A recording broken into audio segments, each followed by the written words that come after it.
Right now, the federal government is trying to tell Harvard who it can admit, who it can hire, and what it can teach. That's a line we can't afford to cross. Hello, I'm Dr. Rhonda Johnson. Today's Wednesday, April 16th, 2025. I graduated from Harvard in 1978, and those 4 years remain one of the most meaningful chapters of my life. I consider myself a lifelong member of the Harvard community, and today I want to speak on why I support Harvard's response to recent demands from the federal government and why this moment matters far beyond just one university. See, recently the federal government told Harvard that if it wants to keep receiving research funding, it must agree to a long list of sweeping changes.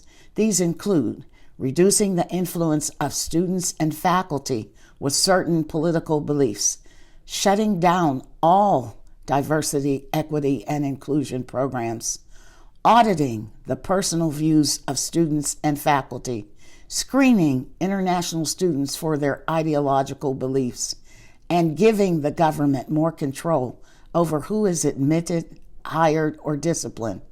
Now, while some of these proposals are framed as efforts to fight antisemitism, which is a goal Harvard strongly supports, the majority go far beyond that. They amount to an attempt by the government to control what is taught, how universities operate, and whose voices are allowed on campus. Harvard has said no to these demands, and here's why. President Alan Garber sent a letter to the university community, and he made it clear. These demands violate Harvard's constitutional rights, especially the First Amendment.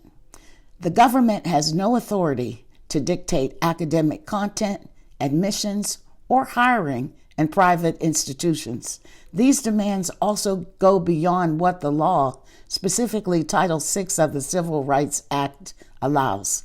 Now, I understand that some people may ask, why should taxpayers fund a university with a $55 billion endowment? It's a fair question, but here's the truth. Federal funding doesn't make Harvard richer. It supports scientific and medical research that benefits the public. These funds fuel advances in Alzheimer's care and research, Parkinson's research, cancer care, especially for children, AI, and public health. Breakthroughs made at Harvard don't stay in Cambridge, Massachusetts.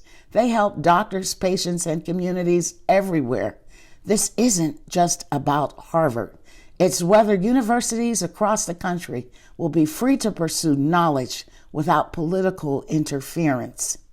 This involves the freedom to think, to question, to learn.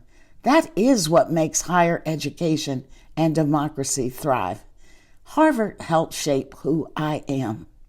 I believe it must continue to stand, not just for academic excellence, but for the freedom to think, to question, and to grow. I think that's a legacy worth protecting. And that's my message today. Folks, take care and be well.